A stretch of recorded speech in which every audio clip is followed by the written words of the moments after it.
lemon strawberry scone. Hi, I'm Sarah. I'm the creator of Half Batch Baking. Today I'm going to share one of my favorite recipes. It's a half batch recipe, which is why I love it too, because it only makes 4 scones. Before you begin, preheat your oven to 450 degrees Fahrenheit. Next, we're going to take our strawberries, which have this beautiful red color from a pigment called anthocyanin. So to keep these bright red, we're going to add a little acid, so our lemon juice. This will lower their pH, so that will keep them red while they bake. Next, we're going to take a medium-sized bowl, and to it, we're going to add 1 cup of all-purpose flour. And then we're going to add 2 tablespoons of granulated sugar and 2 teaspoons of baking powder. We're going to whisk this together, and then we're going to add our coconut oil. We're now going to pinch this together with our fingers. Next, we're going to add the lemon zest, and then just whisk it together gently. You're then going to add your oat milk. So we're just going to mix this together. The more you mix, the more you aid in that gluten formation, which contributes to more of a chewy texture. Just kind of press it along the sides. It should form a little ball disc.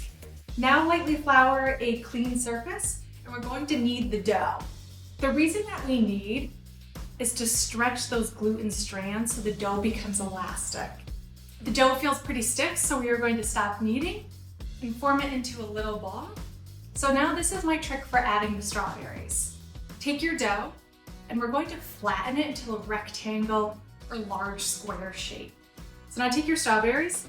We are going to strain the strawberries. Otherwise, there's just a lot of liquid. And then we're going to take the strawberries and just dump them across evenly. We want an even layer. And then pat them dry. And then just sprinkle them in. And if there's any that are mushy, just take those out because they'll kind of stay mushy as they bake. So pinch the top together. We're then going to take the 2 sides and bring them together and make sure that the bottom is sealed. Now we're gonna flip it over and then just press it down and form a little disc. And you can break apart the top so those strawberries start to pop out. Place the scone disc on a cutting board and now cut into 4 pieces. And we're going to place the strawberries about 1 inch apart. Now we're going to bake these for 10 to 12 minutes. They should be golden brown on the top. That's when we know they're done. So we'll just plate these. And you can have a delicious half batch scone recipe that tastes just as amazing as a full batch in only 30 minutes. Bye.